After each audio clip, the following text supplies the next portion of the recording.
Good late Tuesday, early Wednesday. Meteorologist Casey Cloud here in the Weather Center right now, giving you a look at that North Florida and South Georgia Doppler. Really nothing on it now toward the land areas, which is a big contrast from what we had earlier. It was another busy day here across our viewing circle. We were on for a while, so just still trying to get things together for that full forecast because we were trying to get you guys to those storms here as we had a pretty active pattern. It was more active on Monday, more active on Thursday, but still definitely had some warnings out there that we had some concerns with. So we had to be on live on Facebook, on Twitter also. It's called X there as well, and then YouTube and Twitch there with that live streaming information. And I'll go ahead and look right now back at the last 12 hours on the Doppler radar in terms of rainfall estimates based on the Doppler technology. And you can see the areas that got more rainfall, I know, towards some of those reddish areas. They were talking about 2-3 inches. Other areas, not so much in terms of the rain. Some areas really didn't get any at all. I mean, you see parts of Alachua County in there. Just one example.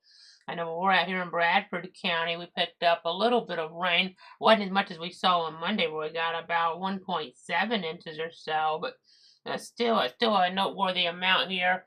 Few tenths of an inch coming in on that rain gauge there on that September the 12th. So again, looking there, you can see Marion County, quite a bit of rain around Ocala there, for instance. I know always an area that you have to kind of watch there in terms of that rain coming on down. Some of those reds indicative of 3 inches. I see oranges in there mixing in closer to 4-inch totals in a few spots. So that's kind of interesting there.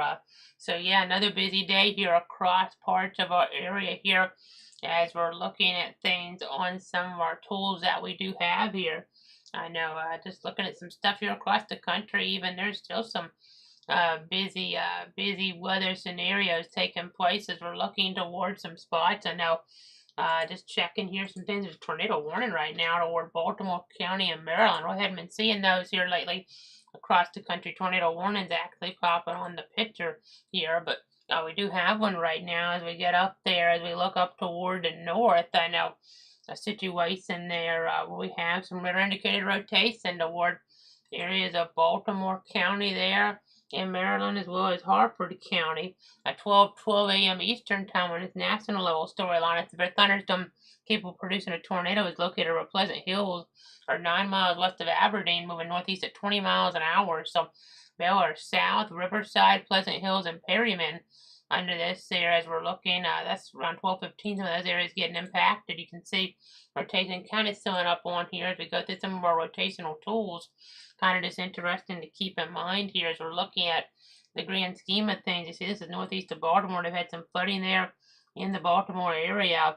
Flash flood emergency being issued for the city of Baltimore. In fact, it looks like as we're looking at some of our products right now, that just coming on down here over the last little bit, it would seem catastrophic situation being indicated here toward Baltimore at 12:06 a.m. Emergency management reporting numerous water rescues between 2.5 and 4.5 inches of rain have fallen, with additional rainfall amounts of a half inch to an inch possible in the warned area. So flash flood emergency for Baltimore there. As we're looking toward, it looks like Baltimore City. So it's a very highly popular area there. Getting a lot of rain in a short period of time. Includes flood-prone roads like Smith Avenue at Jones Falls and in the Clipper Mill Road area near the Falls Road overpass. So a life-threatening situation right now in the state of Maryland. Flash flood emergency there for Baltimore. I know, particularly dangerous situation as you get toward areas like Anne Arundel and Baltimore City there. Not quite flash flood emergency, except as we're looking more in that confined area there on our mapping right now. So that's a big deal. Just breaking here, we're just seeing that live with you here on the screen. To have that type of catastrophic threat coming into play here, never what you want to see across parts of the country, obviously, but that's what the storyline is right now as we're looking towards some of those spots there in the state of Maryland, specifically Baltimore there. So just something to kind of touch on here for sure as we're looking at things here in the Weather Center, as we go ahead and just keep our eyes on that picture there. And just going through some of these other flash flood warnings here and kind of seeing what's going on. Some of those are life-threatening scenarios, but then to get a catastrophic tag right after midnight here, that's something that you don't always see. You see there by the office in Sterling, Virginia. That's who's responsible. You can see how these flash flood warnings have come into the picture here pretty quick. I know some of the heaviest rains already stopped there on Baltimore, but they had to issue the flash flood emergency just because water just not going down there, and really a catastrophic scenario apparently based on what we're seeing. So that's a national update on that. I know you guys locally don't want to maybe spend too much time on areas outside of our viewing circle, but we're going to have to do it a little bit more here. There's going to be a local relation with Lee here as we look ahead in toward the timeline and how that could impact some of your weekends there in terms of that football viewing here. So again, that's something to kind of keep in mind. And we'll just have to look toward Maine and the like as well with an update on that. But just wanted to give you that update that we weren't planning on going up there really. But then I saw the tornado warning pop, and then going in there we saw the flash flood emergency for Baltimore City. That's how things can happen in the weather world. Sometimes things are fluid here. Definitely fluid here. But right now, locally, you can see we don't have anything really under the Dopplers cooled on or off. 72 Tallahassee, 74 Gainesville there. As we're looking toward areas there, South Georgia, I see 71 there, Douglas, 71 in Tifton. So that kind of gives you an idea, just an idea of some of those temperature readings across the area. So you can kind of see, I'll zoom out, I don't have much at all, maybe really not much rain across the state here in general. As we're looking at things here, just zooming on that even more, again, the storyline, really going to the north, but then we are also watching the tropics here. You see all these indicators out here.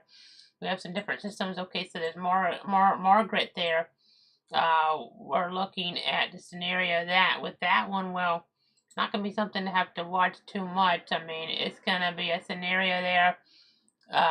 We're not going to have to really be paying attention as we're looking on out. So again, let me just go ahead and look at some things here in the weather center. But I mean, right now, that one's not of concern here, which is what we like to see, obviously, as we're looking at things here. You can see some of the different indicators, models, and the like that we have up as we're getting on out there further on in the Atlantic. I mean, that's pretty far away from land, so that's definitely the good news. Margot, of course, not Margaret, but Margot. So again, just kind of clarifying that, but as we're looking at some of the different names and the like. But again, so I'm looking here at some of the information that we do have. I know as we move further in here, we'll go ahead and get back on in toward areas closer to Ward. I mean, a little bit at least toward the East Coast. We do have, of course, major Hurricane Lee. That's really our focus here. But that other area, there you see some models and what that could become Nigel here. But as we look right now, we'll go ahead and pull up some more satellite information. This is our water vapor first. So if you can see some of the more moist type of conditions, and then let's go to infrared itself though. And the visible is not going to work this time of night, but just kind of watching that hurricane there as it tries to come together, and you can see what we're talking about there. There's quarter cloud top. Seems like pretty well defined eye here at this point. It's a big storm. That's the big storyline with this. As we're looking at things, it's a big hurricane, bigger by a good ways than we had with Idalia in terms of its actual size when the impacts they get far away from the center, as you can kind of see here as I move this on up. I mean, already see that wind field forecast there, so maybe some tropical storm force gusts late Friday night, spreading into some areas there of southeastern Massachusetts. So something to kind of keep in mind here for sure as we're watching this scenario in general. I mean, as this moves on up, I mean, we have a scenario, but really just kind of looking at some things here. I mean, just extrapolating on out on the fly. I mean, we have these gusts here that could be pretty potent, 150 miles away, and then tropical storm force gust even further away. It's a potent gust. I mean, some of those could be clipping areas there on Nantucket, and then if this makes landfall even in Canada, I mean, you could have some pretty nasty gusts here, go 150 miles. I mean, 150 miles west in Maine. I mean, it could become extra tropical at that point, but we're maybe getting closer to Portland and Rockland, Bangor there. You kind of get the idea. So it's not going to be a scenario where even if it's not a hurricane, not hitting the U.S. directly, it's still going to have pretty big impact. You know, locally, it's just going to be here in North Florida, South Florida, about rough surf there, rough seas, high surf. You kind of get the idea, the rough current risk. But as we're getting up toward northeast, it could be more about storm surge in some ways, and gonna have more in the way of beach erosion concerns as well, I would think.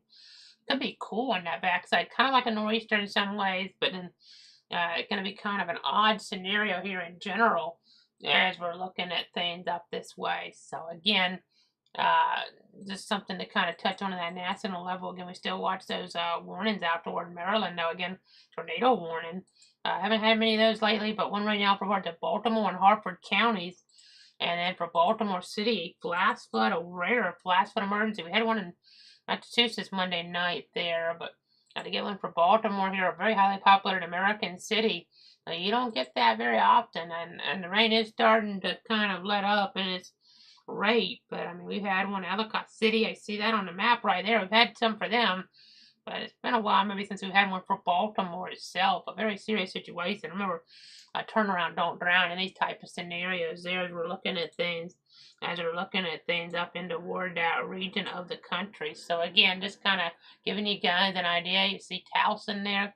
The university there, I mean, of course, university, I remember, I know that school that pulled that upset there, University of Maryland, Baltimore City, a while back, pulled that upset in the NCAA tour basketball tournament, and there's that there in Baltimore. I mean, you have just quite a few universities there in the Baltimore area. I mean, as you look at things there, so again, I just got to be kind of careful there as we're kind of looking at things in toward the region of Maryland. So again, let's go ahead and zoom back out here.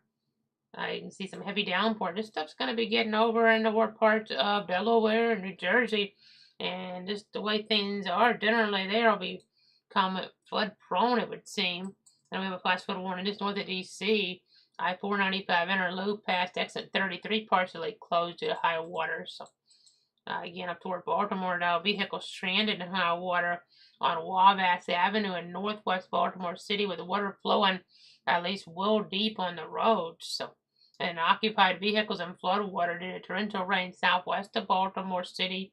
Occupied vehicle in floodwater at intersection of Oak Lee Road and Redwood Avenue per Baltimore County 911, and then occupied vehicles in the floodwater there along Ridgewood Road. I mean, that means water rescue is likely having to be done, and we gotta hope we don't have any fatalities out of this here or people getting really hurt, because that's the type of scenario at nighttime, significant, potentially catastrophic flash flooding. That's when you're really at greatest risk here. So just got to keep everybody in our thoughts and prayers and look nationally. But getting back locally here, you can see our current readings, and now let's get back to the tropics again. Lee's not going to have direct impacts on our land areas. That's the good news here, folks.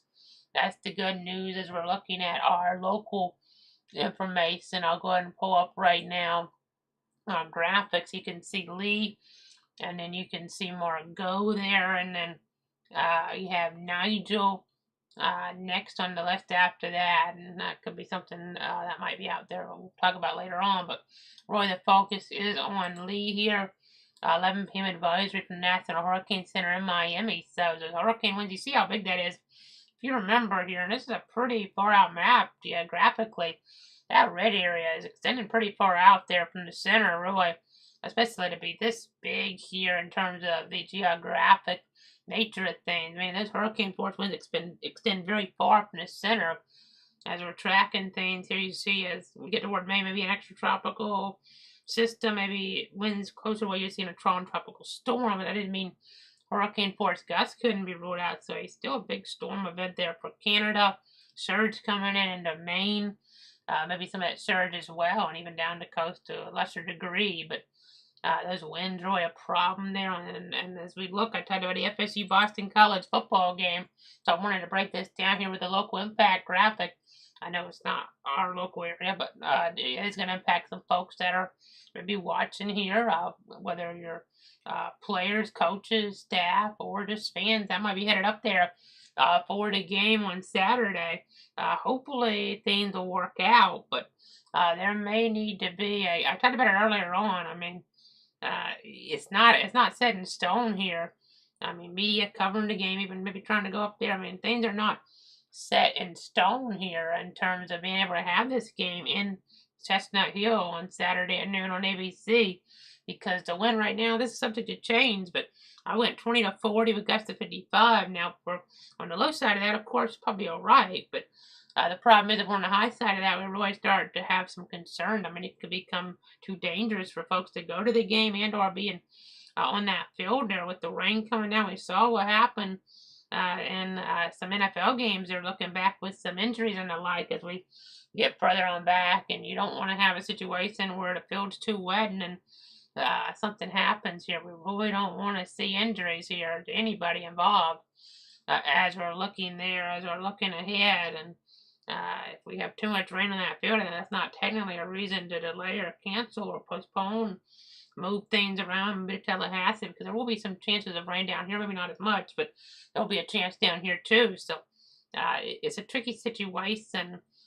Just got to be prepared here. Hopefully everything will go out there and go off all right. So again, you can see I do have that rainfall risk and the wind risk medium. I actually have the winds. They're going to feel cold if they play that game because temperature will be in the 60s, so almost like a wind chill factor then, making things feel even colder than that. That's going to limit instability. So the tornado threat I almost could have said very low, but didn't want to completely rule it out here just for in case something really shifted. But right now, that the side of this and the energy values, we're not going to really have that. It's going to be more like a nor'easter here per se, but a very strong one that could be dangerous. A nor'easter with a name, but maybe a little bit more than that if there's surge coming in that could become life-threatening. I mean, you have nor'easters with a name, and I mean, it was the highest end. It's not going to be to that level, but we had Sandy. I mean, in 2012, it was extra tropical. It was a nor'easter with a name, but it was more potent, lower pressure, higher winds, heading right toward New York and the like. But it was bigger there. I mean, I remember the snows and toward the west. I mean, it was a bizarre scenario. I'm not going to have that. It's in Sandy, but my point being is, I mean, technically that was kind of a nor'easter with a name too. I mean, a cyclone with an extra tropical cyclone with a name. So again, it may still be tropical at this point when it's passing by. Not really 100% sure on that, but nonetheless, it's going to be core, so it's not going to be your typical tropical. It's not going to be 80 or 90 or even in the 70s like we would have here. I mean, it's going to be cool. I mean, 60s and feeling cooler than that up toward that area and toward Boston in the afternoon in the 60s before you have the wind. And then you have that wind, it makes it feel even cooler out there. So something to change. So again, if we're on the lower end of this, I mean, not too much rain, not too much wind, or maybe even in between on the winds and low on the rain, which is not impossible here, then of course everything will be all right. But there just needs to be an alternative plan in place because you don't want to have, I talked about this earlier on a cut-in with our severe weather locally in North Florida, South Georgia earlier. You don't want to have a situation where FSU is in a scenario where we end up having a short week there. I went to FSU, graduated from there. That's why I say it like that. I kind of doubt too many Boston College fans or graduates are watching right now. But again, looking at this here, you don't want to have a situation where a short week is put in play for the Clemson game next week, one of the biggest of the year. They're up in Clemson, South Carolina next Saturday at noon on ABC. You don't want to be put in a spot here where you're having to play like on a Sunday or something, and then you have one less day to prepare for another road game. Oh, I mean, when it can be prevented by moving things up or moving to a different location, like maybe what happened in 2019 with Florida State, Boise State moving from Jacksonville to Tallahassee. I mean, you could also have a situation instead of if you had moved and you had one less day to prepare. I mean, you could also have a scenario, as I talked about, somebody could get hurt. If we take the wrong turn with this storm, and then you're in a scenario where then I mean you're really put at a disadvantage there. It could be a 1 or 2 week injury, and somebody could sprain their ankle there, twist their ankle, and I mean this is football to some degree, so I don't want to overhype it in some ways. Maybe I am. FSU's number 3 in the country. I mean, Boston College is not really someone who's contending this year in the ACC, but so it's kind of a tricky situation here overall, and you gotta think about the risk and the benefits here as we're looking ahead and toward all this. I mean, every game counts in the ACC standings officially, so let's have to see what happens here. Again, it's made more about maybe just having a plan in place, like maybe a hard deadline sometime on Thursday. Okay, so if the track, if we see the track and the forecast go downward, then we're good. Let's just stick with it and hope for the best here. And I mean, we've had systems like Matthew. I know North Carolina State played Notre Dame. It's pretty bad weather, and maybe that game shouldn't have been played, but it ended up happening there in 2016 there in Raleigh. Ironically, they played in scenario where they had to have a lightning delay this weekend. I guess there's bad luck in the weather department between those two when they get together on that football field. But and it was wet and nasty for that game in 2016 there on the fringes of Matthew in Raleigh. So you still even want to have a scenario in play where you don't have a repeat of that. I mean, but if again, could end up being sunny and just kind of windy there. Cool, sunny, like perfect football weather almost. A little cool, but I mean, you can get through that, obviously. I mean, so it's kind of tricky here, folks. I mean, it's kind of a odd situation because just going to have a scenario where, I mean, if things start shifting worse, the higher end of this, or even having to go up just a little bit with these, I mean, we're talking about 3 or 4 inches of rain with the gusts closer to 55, then that, I mean, damaging 60, so you're right there on the cusp if you're in that type of scenario situation. I mean, then you start to have some problems, and then that's why it'd be important to have a contingency in play here. So maybe you could kind of flip, instead of having this game in Boston, have a plan.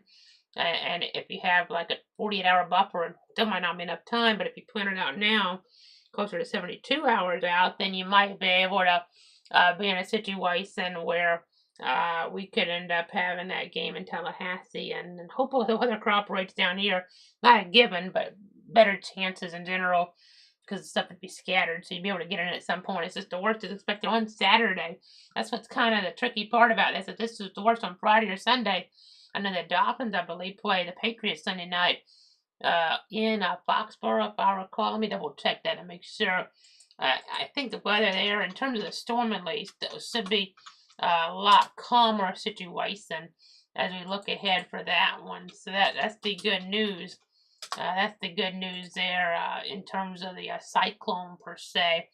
I know there's a flood watch already in play up there that goes through Thursday morning. Had that flash flood emergency Monday. So the weather hadn't been good to begin with up there. So, I mean, rainfall threat could get a little bit higher in terms of the flooding potential if things work out the wrong way. But the weather should be clearer for Sunday night there. The winds should be dying down somewhat. Still could be a little breezy there to windy. But right now, the worst expected on Saturday and maybe right around that noon time. It could shift as well at time. We've seen it before with our system, so I don't want to kind of hone on it too much here. Hone in on it too much, but let me look at some of our latest model because some of them come out right at midnight here. Just kind of give you guys an update here live on the fly to see if this is shifting west or east. Because at this point, earlier on I didn't want to do it because we're in a situation where too far out, but now could have an effect on our local team, the DFS here. Well, let's see here. Let me go ahead and back this up to see what the other one was showing in comparison to this one. And it looks like here it has shifted a little westward with some of this rain according to, I'm not using our main hurricane system. I'm just using what I normally use for severe weather and the like with the models. But yeah, it looks like the rain shifted a little west on the GFS. It has the heaviest rain from about, let's see, before sunrise maybe Saturday. That's like 4 a.m. and then the heaviest breaking down by 2 or 3, and that might mean that the game could be in there later. But if there's limbs down and the like, then the fans could be in some danger trying to get out to the game, or even I guess the players if there's limbs down, trees down in the road, because that did shift a little west. Let me see how the winds look on this, because there's not so much wind earlier when I looked at it. We looked at it together live on the fly earlier. I don't know if it's quite loaded in that system yet. But yeah, this is definitely shifted west in the American model. I know it hadn't been as reliable as we'd like it to be, the GFS lately, but we're getting inside of 3 or 4 days now. I mean, it shifted a good bit west there, actually. Some of the other models I'm using, another model is called the Icon here. Well, it didn't really have much of an impact at all toward Boston still in the latest run. So, yeah, about the same position as before. How about the Canadian model here? I know the euro didn't come out for another couple hours, even though it had been kind of basing my forecast closer to that than anything with what we're showing you right now. But the Canadian model is kind of in between there. I mean, kind of on the fringes here. Probably could still play the game with that if that verified. But for now, anyway, the GFS model shifted west enough where it probably be kind of on the edge of being hazardous with actual landfall, maybe in eastern Maine, which could be a problem here. So it's tricky. Things aren't set in stone here. I know I've spent a long time on this graphic, so let's go ahead and move on. But again, just giving you an update on that as we see that rainfall forecast for the next 7 days. You can see here, looking on up toward the northeast in terms of that rainfall up there, you can see a part of Maine, and let's go ahead and see. I mean, this right now, this is subject to change too, but last check here, 3 inches on average toward eastern Maine, and then you can see more rain off the coast, but shift west here, and then all of a sudden you get areas of Massachusetts there instead of 1 to 2 inches over the next 7 days. Well, you might be talking about quite a bit more than that. So, just for geographic references here, I know I don't have a pointer I can use on this one, but so you have those 2 smaller states there to the east of New York per se. As you're looking, you have those, and then in between that, and then you have Vermont, New Hampshire. Well, between Vermont, New Hampshire, and then the states to the south, that's Massachusetts. So just so you guys know, if you're wondering at home, I mean, of course, we're talking about areas of Connecticut, and we're talking about Rhode Island, kind of to the south there, and then you kind of get the idea. So just geographically, that's where we're at here on Boston, Chestnut Hill, just to the west there. So just giving you guys that idea. Okay, back to Idalia now, very serious topic in terms, and of course Lee's still serious as well, potentially for our friends in New England, but locally here, of course, we're still recovering today, about 7 hours away or so from that 2-week anniversary time from when Idalia made landfall there at Keaton Beach, and this is what it looked like right after the storm moved on through, after it got out of the picture on Horseshoe Beach from above. It's on this TV before. I just want to reiterate that it's still a process there, folks. They're still recovering. It takes a while. It's going to take a while. This is not anything updated in terms of the imagery, but things aren't cleaned up there yet, and it's going to take a while in the aftermath. We've seen it with Michael. It takes years. It's going to take months, if not years, towards some of our areas here in our viewing circles. Again, let's go ahead and show you some more damage from what I showed you guys. Took that little survey here of some of the damage last week. If you didn't see this, I have a new photo in here, and I'm still going to keep adding them. We're still kind of getting those together because we were on for a while today, on for a while Thursday with storms, and been busy here in the Weather Center for the most part here. We were busy Monday here as well, so I had to come on some on Friday. So, but you can see here, Live Oak, Suwannee County, some of that damage we saw from 1 week after the storm. Now, that was last Wednesday. Now, today, it's 2 weeks since the storm, but this is what I saw last week there, Live Oak. More of that, folks trying to fix things out there. Here, Dowling Park, you can see that area there. Kind of get the idea of what's going on with just right by the sign there. Giving you guys the idea of what's gone on and more. That's really, this picture tells a story around Allen Park. I mean, just look at everything down there. Crews trying to fix things, and just stuff down everywhere. That was more like a tornado head in Perry. You can see this tree was hanging over a road. And then here's a new photo I've added in here. Of course, that tree hanging over a road, very dangerous, and wind could have worn it down by now. With storms that we've had in the region. But then this is from the Dollar Tree. This is something where, at the last check, I just checked it here just a little while ago, it's still apparently temporarily closed. You can see this is from 1 week after. We're now getting to 2 weeks after, but right after things were, I've seen pictures from other sources here. We can't say those on the air, but this is one I took here last Wednesday in the Perry area. But just looking back there, after the storm, we had things blown in, and now the process of fixing it continues there. That Dollar Tree, 2 Mobile, was pretty similar. There's some damages as well, but not really blown apart. You can see some things thrown about still at that point, a week after Idalia and toward the Perry area in Taylor County. So really telling the story in the aftermath there. I mean, many stores open, but still a few like this one not. So it makes things a little bit more difficult for folks. I mean, there were quite a few options, thankfully, though, when I was there last week for folks in that area. But Just always important to keep talking about the aftermath. We don't want folks to forget about what happened here. A major hurricane, at least as of now, officially made landfall in our area. A hurricane for sure. Honestly, there's some discussions in the weather world here because we didn't really see any winds observed over 100 miles an hour on land.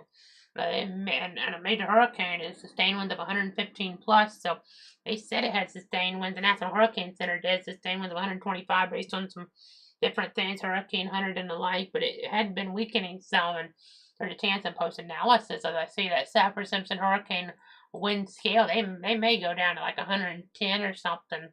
That seems like they might do something like that, which would still be obviously a big time deal, historic, but maybe not a major hurricane strike. I mean, it doesn't help if you're just getting your power back on. I don't mean to be kind of insensitive or anything. It's just based on the meteorology. It really, I mean, it looked like a hurricane and a significant damage, no doubt extensive damage. In some areas devastating. Some of that was more from the surge, which just doesn't factor into the actual category. So again, that's something to be determined. It's just, I know we've had storms in the past. Just thinking back here, and it's just a lot of damage, a big deal. But especially for this area, they didn't get hit very often. I mean, getting a hurricane landfall out there, it's just, and that was certain to happen. It's just it might have not been quite up there in terms of those winds with the sustained levels. And there's not a lot of observations out there, but to not even get, I think the highest gust that I saw it was in the 80 range there in the Perry area. So again, but I do think there were higher gusts. There's some folks observing some stuff, say chasers, and maybe they can extrapolate it out enough to call it the Cat 3 based on that. But again, we'll just wait and see. So as we go ahead and look here, it was a big deal for area, historic for area. I mean, when you think of our covered area, I mean, some of you in the meteorology, it's been so long now, maybe not as much, but really still a lot. I mean, as you look back, Dora, 59 years or so now since it made landfall, but you still kind of think of Duval and St. John's with Hurricane Dora, like you're gonna associate Horseshoe Beach and areas around Steinhatchee and Perry and Allen Park with Idalia. So again, I just kind of keep that in mind. Madison, even I didn't get over there. Look, but I mean, I was in Mayo, have some stuff still looking through that. Maybe some of that there didn't capture maybe all the damage in Mayo, but there's a few things here and there I to be able to get out to you guys in the coming days and weeks here to look at some of those pictured videos and I go through those and get those here on the air for you guys. But see what happened there from a little after the storm. So again, I mean, Monticello even the impact, about after the impact, but I mean, Live Oak, you'll think about Live Oak as well when you think about Idalia there. I mean, situation here where, I mean, in 64, the president visited there at that time, some of the damage in the wake of Dora, and then, of course, the president this time around visited Live Oak in the wake of the damage in 2023. So, again, looking there, I mean, Live Oak, I mean, maybe not quite as much damage as Allen Park, but or Perry and Horseshoe Beach, but still, there was quite a bit of damage, as I showed you in town. Some of the signs blown out and the light trees down on homes. That was a storyline too. So, impacting folks' lives for maybe a significant amount of time. As we go ahead and say here now, getting on in our rainfall forecast the next 7 days, you can kind of see here a little over an inch there expected over toward the areas on this dark on average, but it can kind of vary up and down here. It can vary up and down in this type of situation as you're looking toward Tallahassee, a little bit less than that.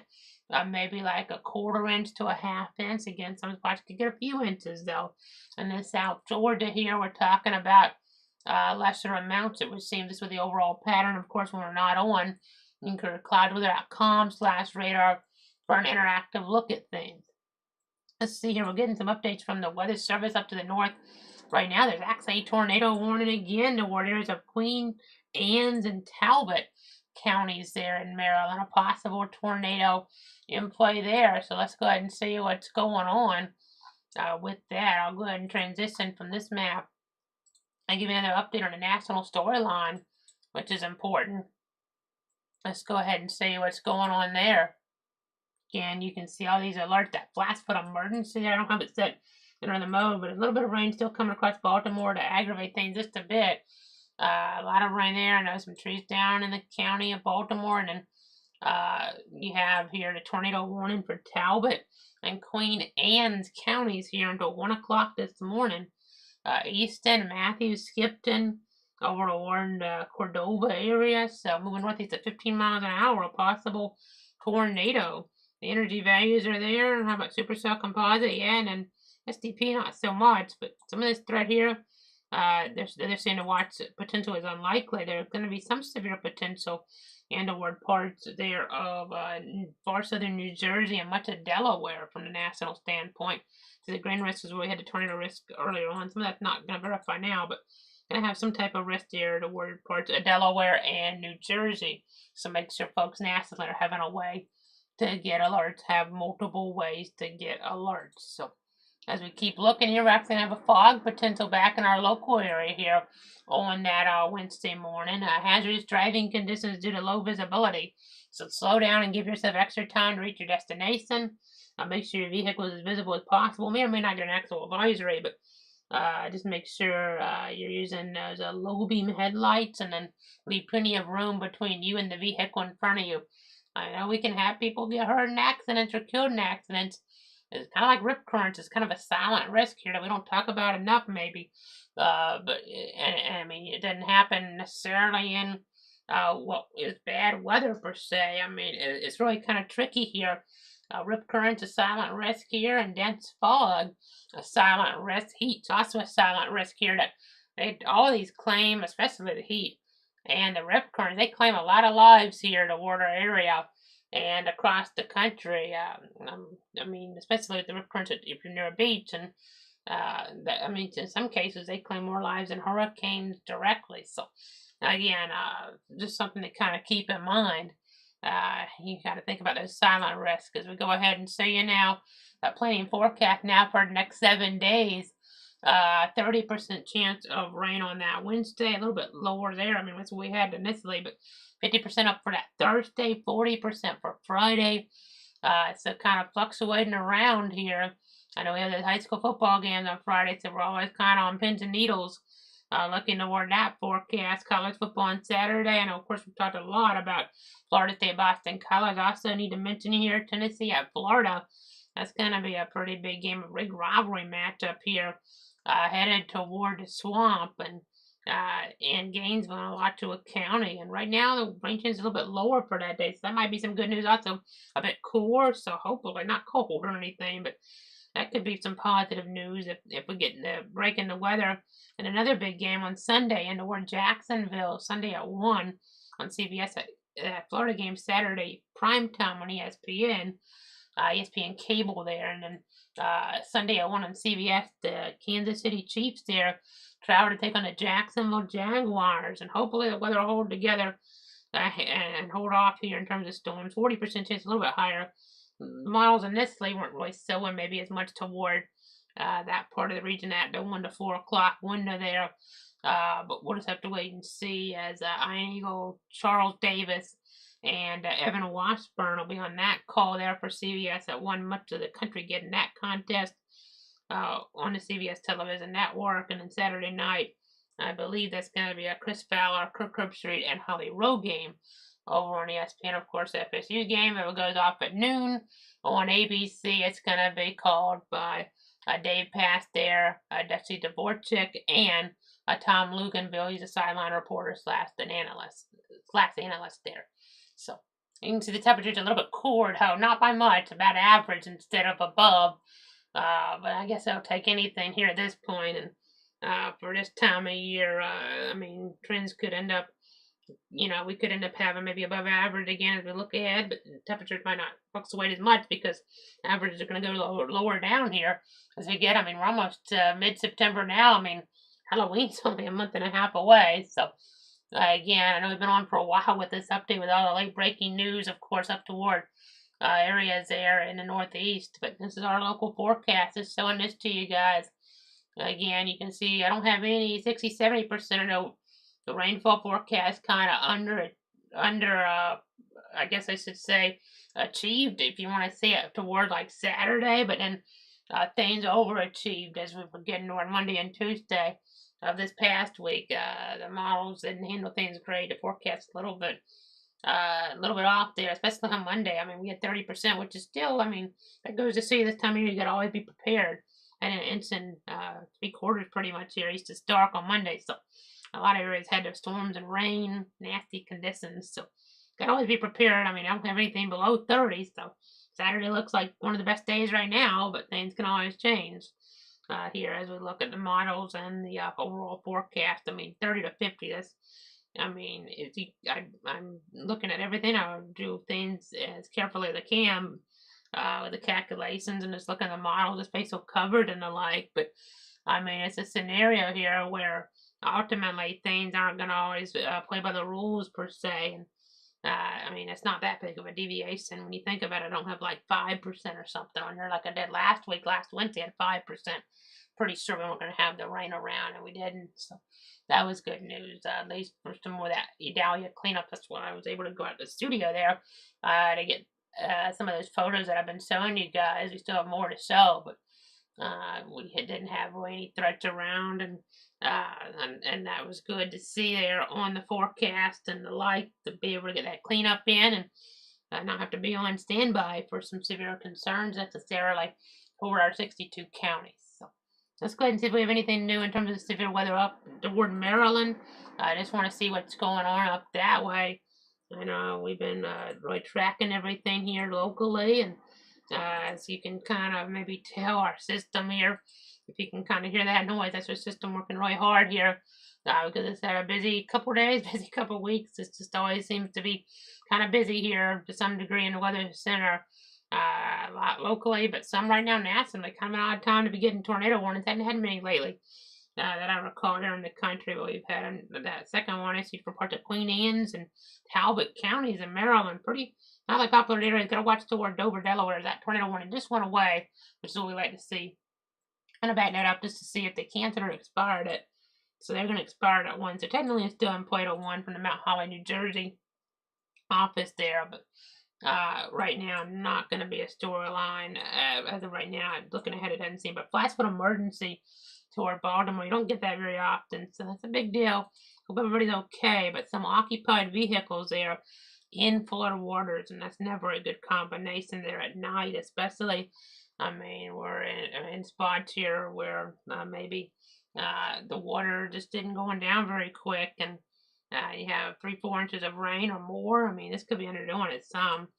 I mean, maybe 4 or 5 inches of rain.